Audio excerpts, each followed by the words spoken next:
It's your boy, Freight Train Shane. I say that like you guys don't already know. I've been the commissioner for this league for a while now. Most of us have been playing for almost a decade. So by now you know. But if you don't know, if you're new to the league or you're new to watching, what's up? I'm your guy. Check this out. It is the Alpha League Weekly Update. What's a weekly update, you may say? We've never had a weekly update. So how can it be weekly, right? Well, hey, this is the first edition. So we're going to do this every week. I'm going to probably record them mostly on the weekends and release it on a Monday. Or possibly record it on the weekend, release it on a Sunday. We'll see which kind of feels out the best way. But I've been slacking on the content. So we're going to ramp that up a bit going forward. So content's coming. You guys are going to love it. Trash Talk Tuesday, we're going to bring that back. But maybe we switch the days. Tuesday at 7, it's not seeming to get enough people on the call. There's maybe 2 or 3 people there, and it's really not worth it. Usually that is the most watched and most participated in show that we have. So we maybe just have to switch that to a Thursday or something. Maybe it's Trash Talk Thursday. I don't know. Mayhem Monday. We'll figure that out. I'll put a poll up and find a date and time that works the best for everybody. Because truly the league thrives when that show's there. But moving on, what are we going to talk about on the weekly update? Well, obviously, we're going to talk about the Super Bowl. We'll talk about what happened in the Super Bowl. We're going to talk about some rule changes because of the Super Bowl. And we're going to talk about some other rule changes and amendments for things that you guys have been asking for or things that you guys had said that we didn't need a rule for. And then you proved us wrong, and we actually did need that rule because you were breaking the rule that we said we didn't need. So we're going to talk about the rules. And then we're going to close it up with the end of the year awards. So let's get things started. Congratulations goes out to Texas Boy. Texas Boy does win the Season 2 Super Bowl banner. His Kansas City Chiefs did indeed beat Doc in the Super Bowl. And guys, if you watch this game on Snipes, it was amazing. We had like 40 to 50 people in there at, broadcasting it. Snipes did a fantastic job on the call. But this game went down to the wire. When I say down to the wire, I mean down to the wire. This game was decided within the last seconds of the game. It was under a minute. Doc was driving down. He was down by 4 points. It was 28-24. He drives down. He gets to the goal line. He's on Texas Boys 1. All he has to do is punch it in. All he has to do is punch it in. He's not able to do so. Time runs out. Texas Boy takes a couple kneels. And here we are. Texas Boy, Season 2 champion. Now, that Super Bowl did have some drama right there on the last drive for everybody to see. And let's talk about it. We know that we have a rule that says you can only move one guy pre-snap on defense. Here's what happened. Here for the Chiefs. 3rd down and goal. There you see Gay move.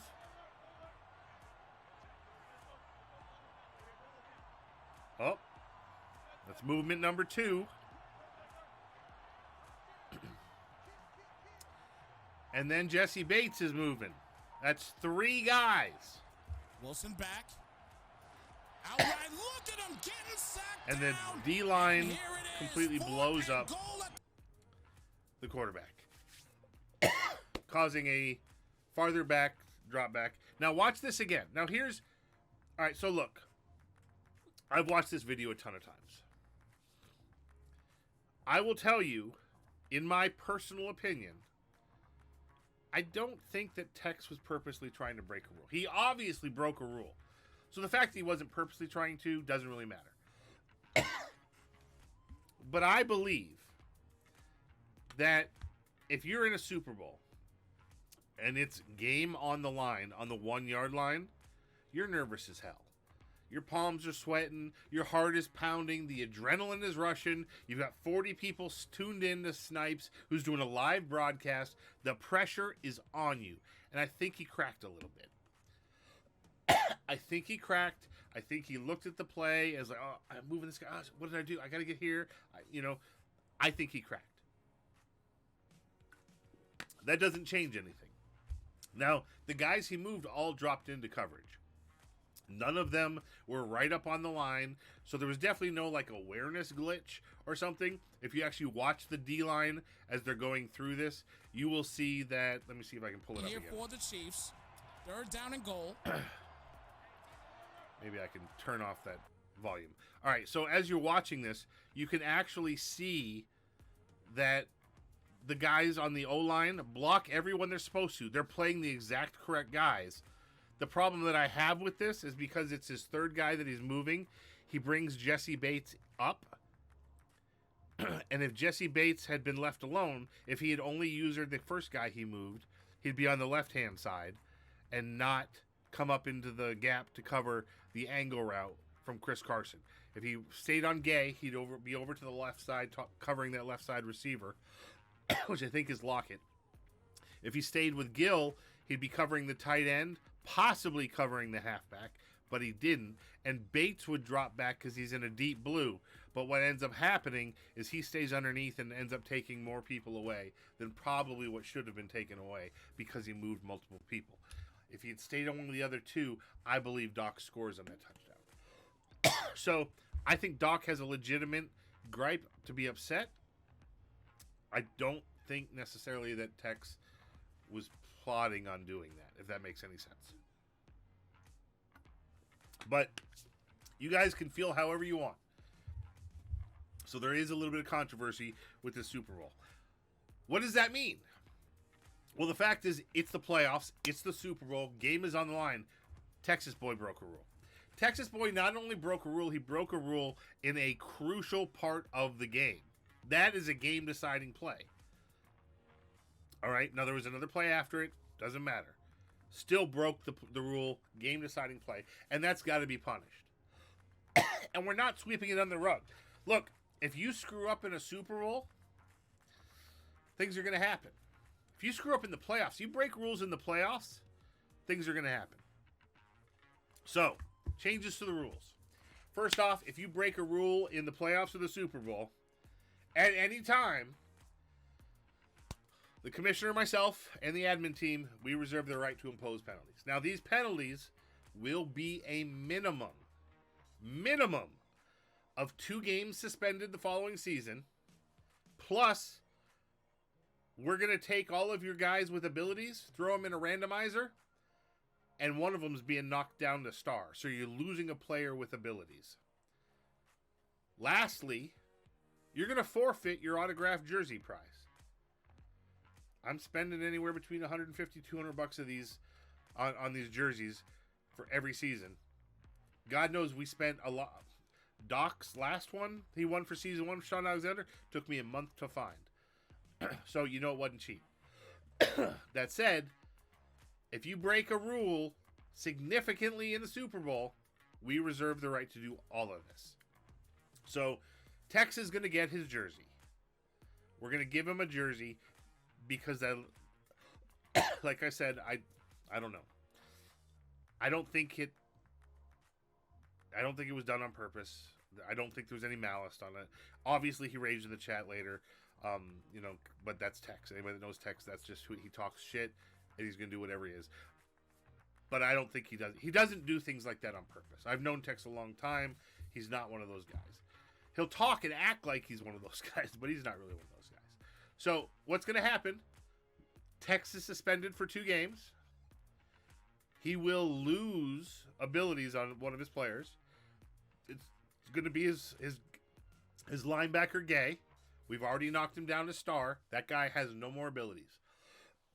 Tex is lucky it didn't come up with, Mahomes or one of the other guys. It very well could have been Mahomes. So he loses abilities on one of his guys, which we saw the rages in the chat about, the regressions. We're giving Tex an extra regression all the way down to star. So he loses those abilities. He's going to be suspended the first and second game of the season, and we're going to go on. Now, guys, that's the minimum penalty. we can take that all the way up to removal from the league. We're not going to fuck around with this.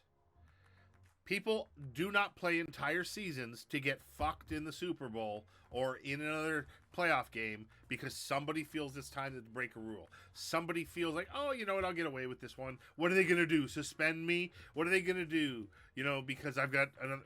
No. We're not going to play that. I'm not going to bullshit around with that. That's not going to fucking happen in this league. So, it's at our discretion. And I don't give a fuck how you feel about it. I don't care if you think this is too stiff. It is what it is. It's going to be what it is. So, minimum penalty going forward up to removal of the league. I'm assuming everybody is on board with this because everybody flipped out when it happened. That's what's going to happen. Maniac is actually going to be suspended a game for not meeting his 10 rushes in his playoff game. So, in the future, even though it wasn't a Super Bowl, Maniac would have been suspended for 2 games and lost abilities on one of his players. Think about that. Now, Maniac lost his game, so it didn't really impact as much, and that was before we came up with this rule. But that's what would have happened to Maniac. So we got lucky. All right. So other than the moving multiple players on defense that happened, we're making an amendment to the rushing rule because of something that Texas Boy did in the Super Bowl. Texas Boy had 8 rushes in the Super Bowl. 8. And then he kneeled down twice at the end of the game. What should have happened is we had never even considered that kneels actually register as a rush in the game. I don't know why we never thought about it, but we never did. It should not be a rush. It should not count towards the minimum rushing attempts. Now, we never had considered it before, so it's possible this has been going on all season with some people. Looking at you, Maniac, who very rarely gets his rushing numbers in. I'm kidding. You get your rushes in. But, look, so from now on, new rule. The quarterback kneels are not going to count towards the minimum rushing requirement. So what that means is, if I go back and I see someone only has 10 rushes, I'm going to ask the person you played if you won the game. I'm going to see if you knelt down at the end of the game. And if you did, it's going to be a suspension. All right?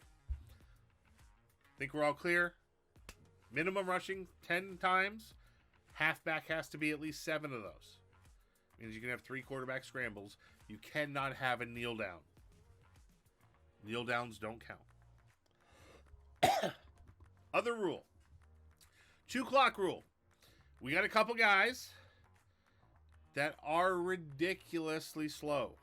Constantly snapping the ball when the play clock has gotten below 10 seconds. It doesn't actually turn red till you get to 9 seconds.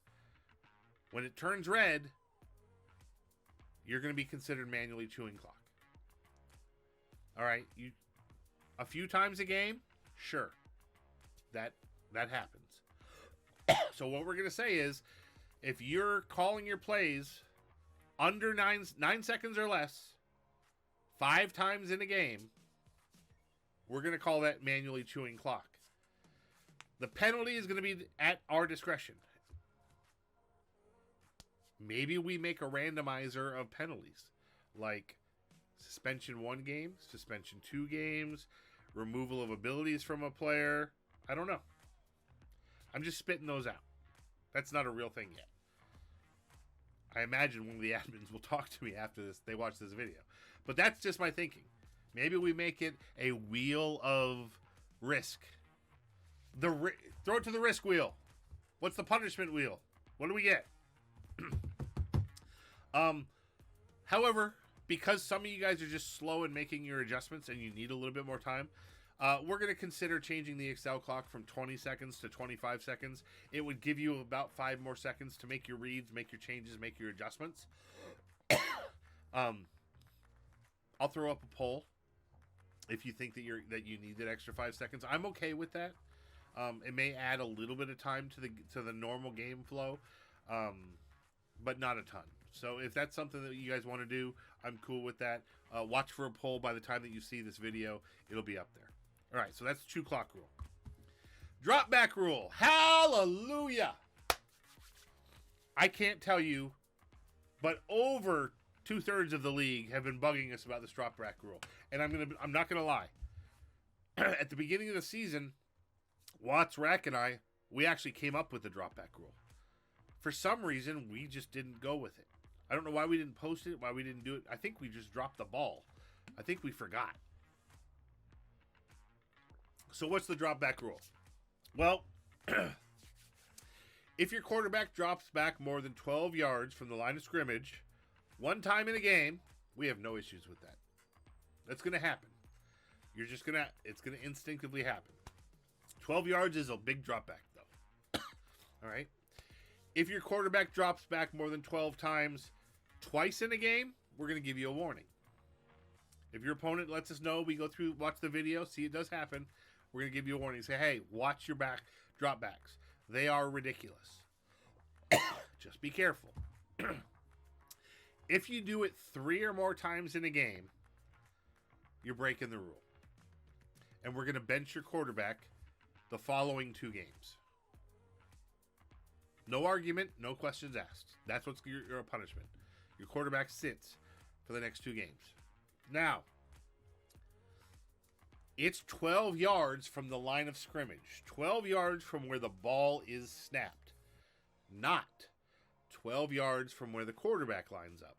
So if you're under center, you got 12 yards. If you are in the pistol or shotgun, you are already 4 to 6 yards back behind the line of scrimmage. So you cannot drop back another 12 yards. There, you can only drop back 6, maybe 8 yards. If you guys watch any football at all, that's a ridiculous distance on the field. It's ridiculous. Quarterbacks step up into the pocket. These games now have a pocket.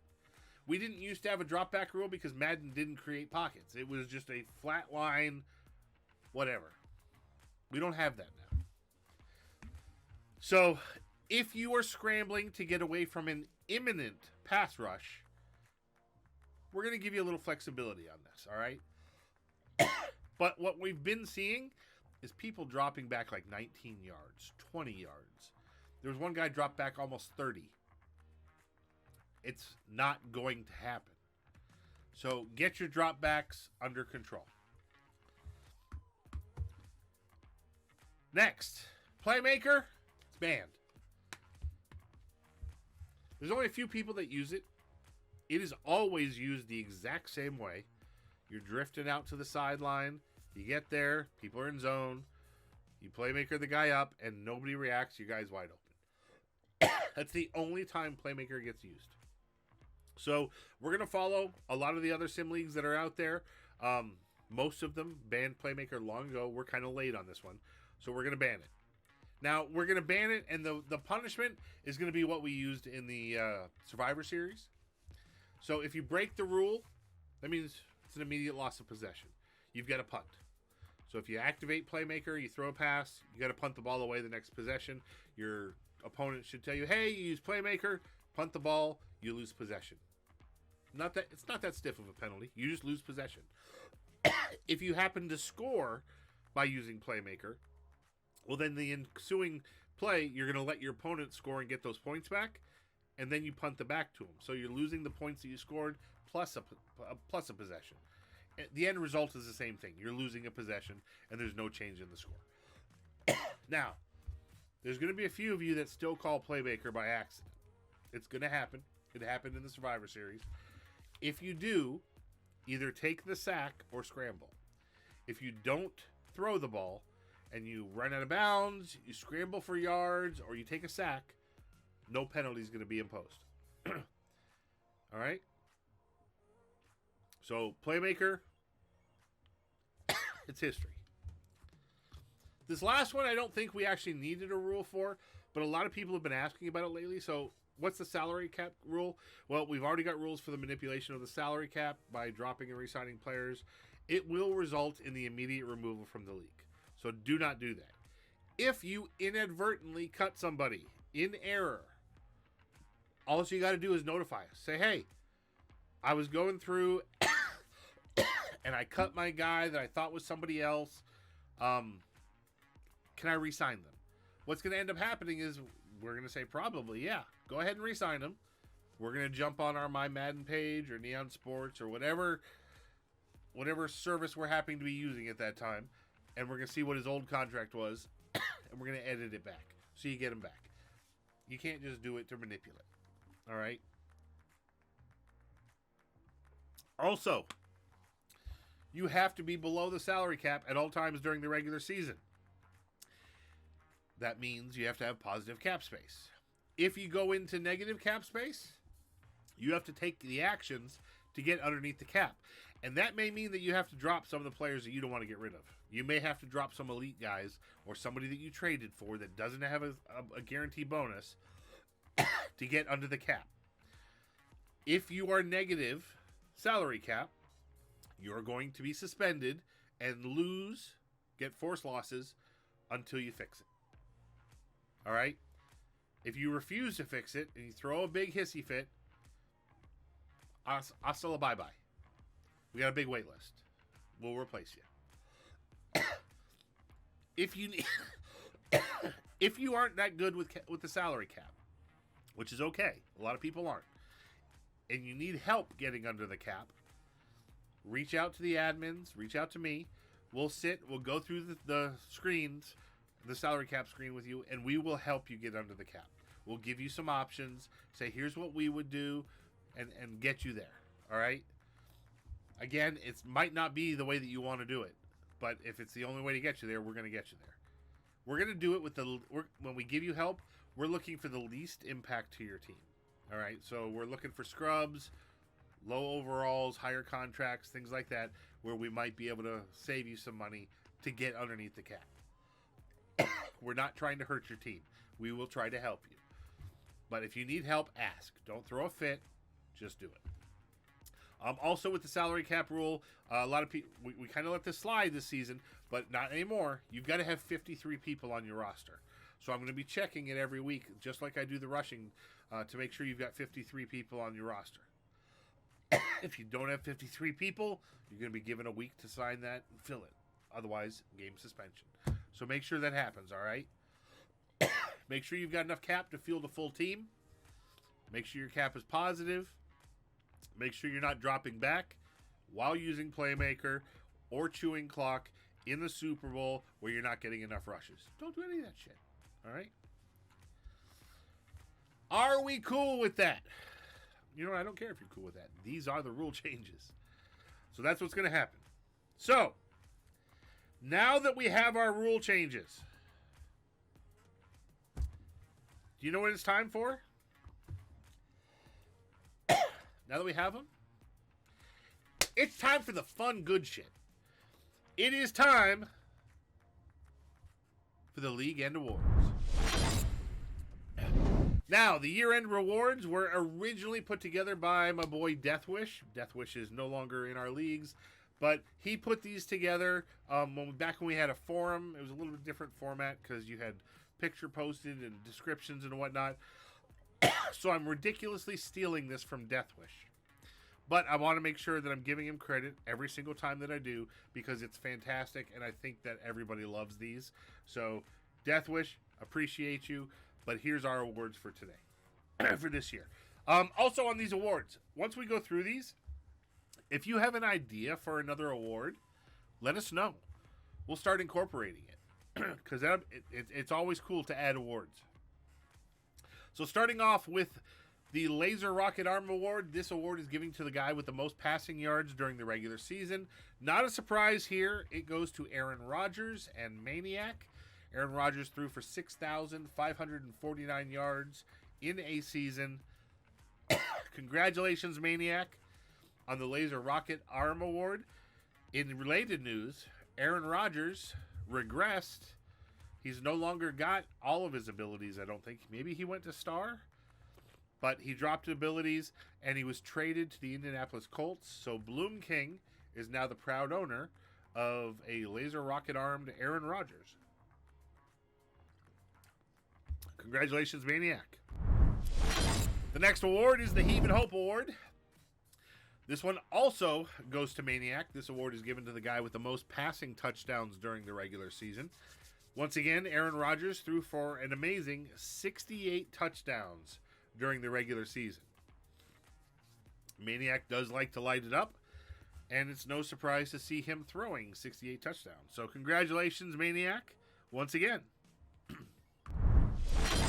The next award is the complete opposite of the Maniac Award, or the Heave and Hope Award. This is the Colorblind Award. This one goes to the guy that throws the most interceptions during the regular season.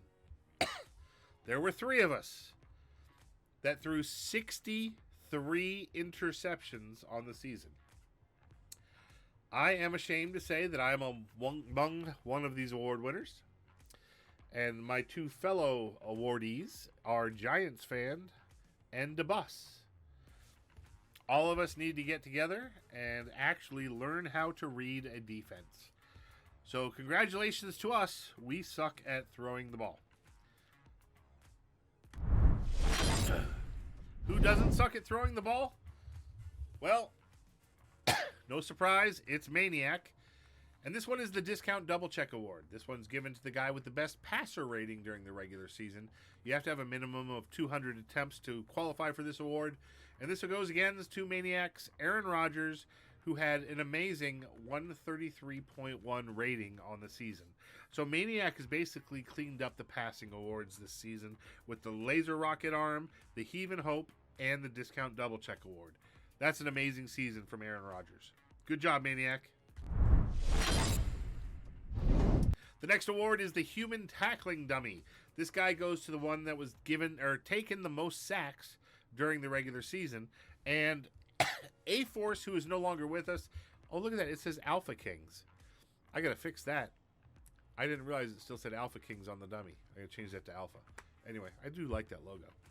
So anyway, A-Force, he's actually given up the Minnesota Vikings. A-Force is basically a CPA, and he is in the middle of tax season now that we're in the new year. So he's going to be back with us, hopefully, once he frees up some time. But for now, he has stepped aside, and Huss, one of Maniac's referrals, Hussein, is going to take over the Minnesota Vikings. So congratulations, Huss. You're going to be taking over a team that was sacked 71 times last season. That quarterback, Cole Clayton, was bruised. My man was in the blue tent all season long. So hopefully you can do better than A-Force did, Huss. The next award we have is the Glue Hands Award. This one goes to the player with the most receptions during the regular season. And this one's going to go to Texas Boy, our Super Bowl winner. Travis Kelce had 92 receptions on the season. 92. That's a lot of receptions for a tight end. I hate that a tight end won this award. I hate it. It's the cheesiest fucking thing in the world. However, there's no denying that Travis Kelce is one of the best receiving tight ends in the game. So I'm a little bit feeling okay about it. I don't feel as dirty as I would if it was, Blake Jarwin or some crap. Robert Tonyan. But hey, congratulations to Texas Boy, who wins the Glue Hands Award. This is actually one of my favorite slides. I love Jerry Rice there with the stick up in the fire.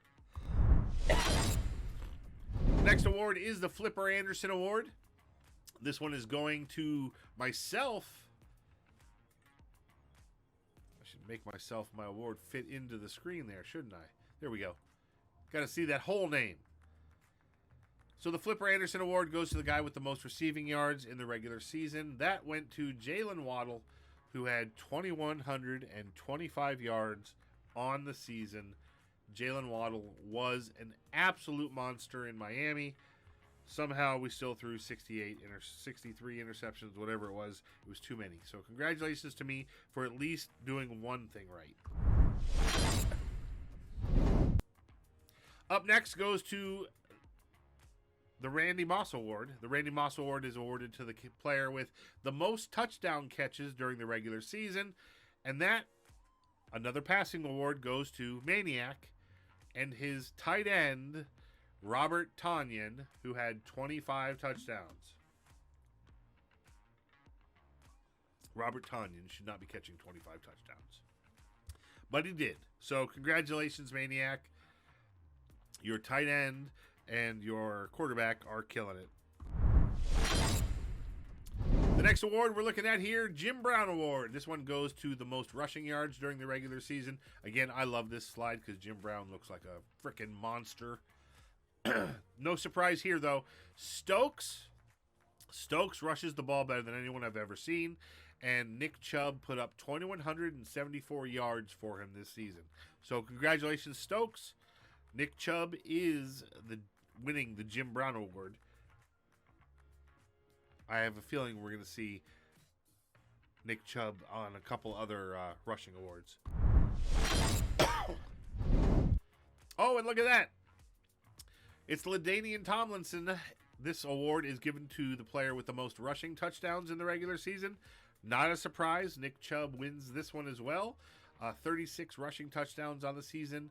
He was getting downfield. He was punching it into the end zone.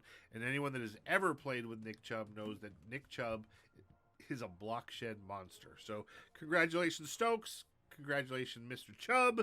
You win the ladainian Tomlinson Award.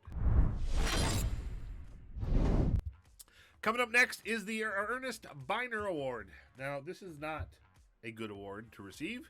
This one goes to the player that has the most fumbles in the regular season. Ready, baby? Congratulations. This one's going to you. Kyler Murray. 9 fumbles on the season. What does that mean? It means you're probably running around more than you need to. Throw the damn ball. You're a quarterback. 9 fumbles. Who do you think you are, Mike Vick? Get your shit together in Arizona. Could be worse. You could throw 63 interceptions. So 9 fumbles by Kyler Murray there in Arizona. Congratulations, Ready Baby. Now this one is actually interesting. Straw House Award. This award is given to the player that gives up the most sacks during the regular season. Now notice, there are 2 players that gave up 15 sacks on the season. Eric Fisher and Braden Smith. And both of those players belong to Bloom King. Both of those players were on the same O-line. So I'm really surprised that we didn't see more fumbles in Indianapolis. Why does that have a Colts logo on there? Not even a Colts logo, a Cardinals logo. So, no, this goes to Bloom King and the Indianapolis Colts, not the Cardinals. That's my bad. Congratulations, Bloom. You got the Straw House Award. I wonder if these guys are now in free agency. The next award we're looking at is the Cherry Picker Award. The Cherry Picker Award goes to the guy with the most interceptions in the regular season. It may have been a user player. We don't know. But Jason Verrett and Dynasty had 15 picks on the season. That's a lot of picks. That's a defense that creates a lot of turnovers, and that's why Dynasty went so deep in the playoffs. Dynasty, congratulations. That is an absolutely amazing stat. Jason Verrett, you need to send him. Miami could use him. Another award will be the Brick Wall Award. This award is given to the guy with the most tackles in the regular season. This one goes to Augustine and Levante David, who racked up 115 tackles. I am so happy that Madden finally lets us get triple digits in this category, because it used to be we always had 99, 99, 99 for a bunch of guys. But now Levante David showing how quick he is to the ball and the ball carrier. Congratulations to Augustine, who won the KOM Super Bowl, I believe. Or was in the KOM Super Bowl. He might have won it. I can't remember. But he played balls to the wall and out of his mind in Season 1. Hopefully he rebounds for Season 3.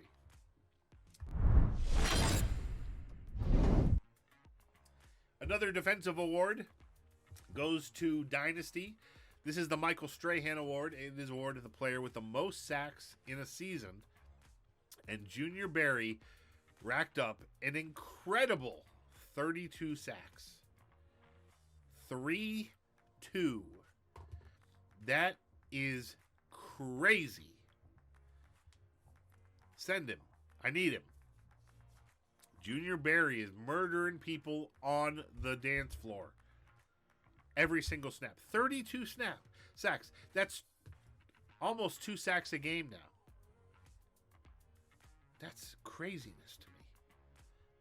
So congratulations, Dynasty. That's a hell of an accomplishment. I don't know if we'll see that one broken.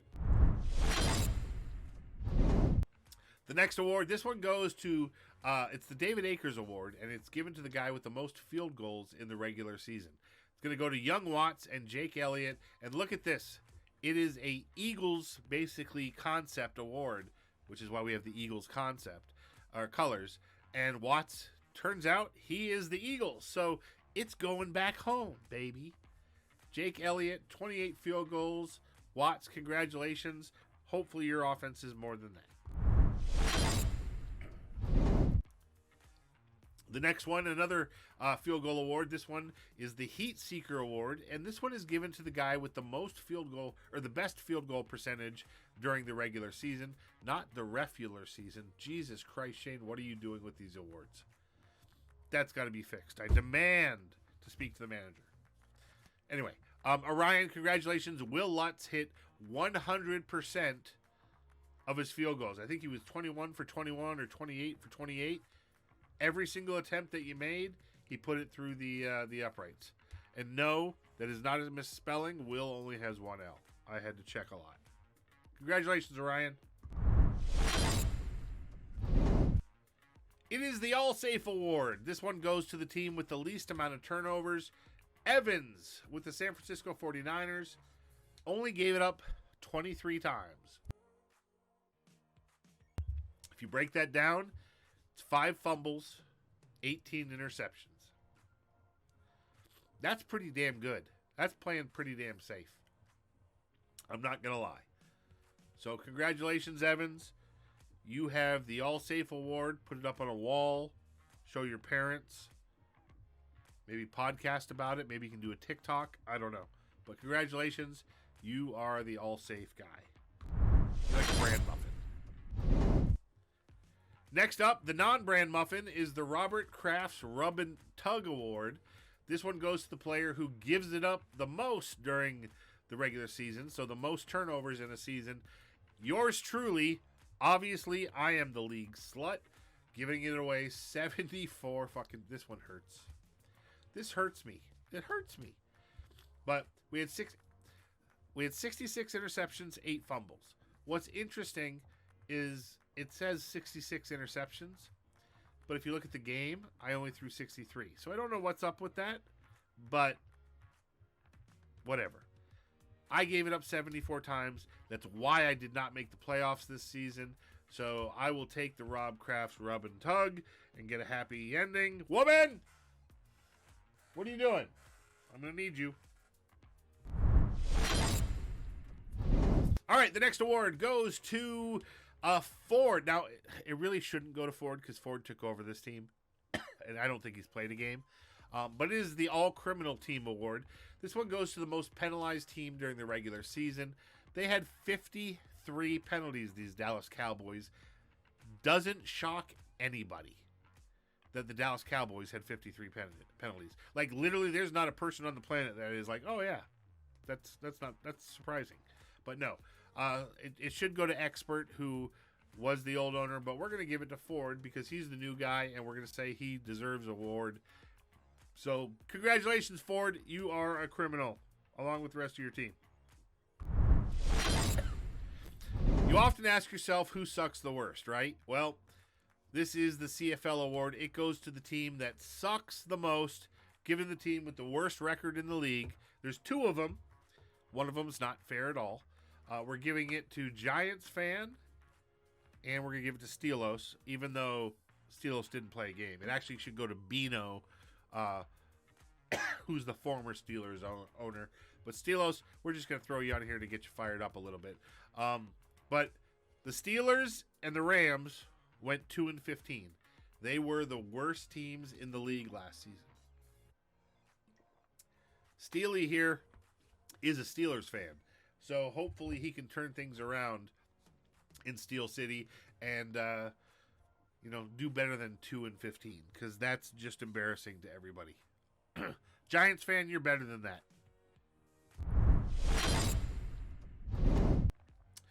All right, now it's the fun awards. These are the awards you don't want. These are the awards that everybody knows that your game is cheesy as fuck.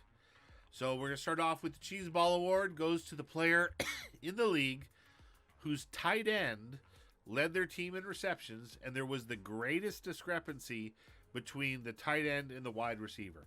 I.e., you're staring at your fucking tight end and you don't know how to read a defense, or you don't have the patience or knowledge to wait for a wide receiver to get open on one of their routes. That goes to Texas boy, Super Bowl winner, Travis Kelce, who had 92 receptions. There simply was no other way to do this. I mean, Travis Kelce had the most receptions in the league. So, what do you expect? Of course he's going to win this award. But Jesus Christ, you've got guys like Hardman and Hill on this team. Robinson. You had like 3 X Factor wide receivers. So, I don't know. Either way, Travis Kelce is the cheesiest in the world. The next award, this one's the Debbie Dump-Off Award. This goes to the team whose halfback actually leads the team in receptions and has the most receptions. Giants fan, you had 78 catches with your halfback. Is that possible? That can't possibly be right. Like, there's no way. Like, as I'm saying this, I'm actually jumping on to our My Madden site, because now I question myself. Like, could somebody actually dump it off to the running back 78 times? Is it possible that someone is that bad that they did this?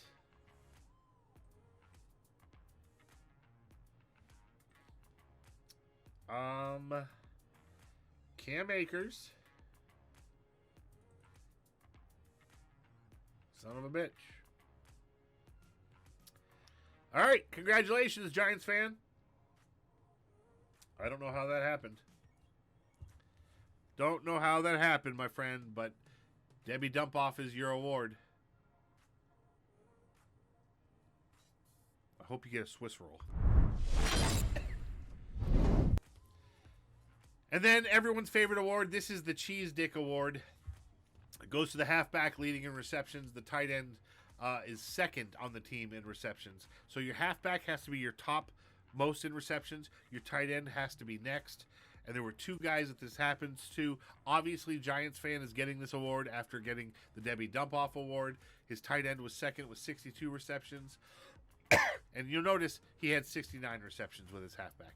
But straight coach, you're second. Your halfback had 61, and your tight end had 56. So we're talking about a 7-catch differential. Your wide receivers obviously were third. I hope they were third. I hope you actually looked at your wide receivers. Do we wonder why that you guys ended up with such bad records this season? Do you think maybe this is why? Do we have a feeling that maybe because you're throwing to the halfback and the tight end, that's why you're not scoring enough points to win games? I'm just going to go out on a limb and say this. This is a prestigious award. It goes to the least skilled player who had a Pop Warner-like scheme. So congratulations, Cheese Dicks. You got your awards. And then the last award that we're giving away, this is the Player of the Year. This one goes to the guy that had the most Player of the Week awards during the regular season. So obviously I'm going through and looking at week 1 all the way through week 18, all of the weekly awards for offense and defense, and we're totaling them up. And whichever team had the most, you become the Player of the Year. In this case, there's two of you. Maniac and Orion tied with 6 Player of the Week awards. So congratulations, guys. You earned the most. You guys are the players of the year. That's solid. It's actually a low number this year. Normally that number, Player of the Week award, is up around 8 to 10. But that's usual domination with somebody. There was a lot of discrepancy in the league this season. So you guys managed to pull it out. So congratulations. You guys are the Players of the Week. And that's it for me. One last look at Texas Boys Super Bowl gaff. Look at this. Now watch that safety. That should be dropping deep. Nope, he's coming up. And there's the sack. But hey, Texas boy, you did get your Super Bowl banner, so congratulations. We will wrap it up with that. Again, Freight Train Shane, I appreciate you guys tuning in. Draft is tonight. If you watch this later, draft has already taken place. But it is the weekly update. Appreciate you guys.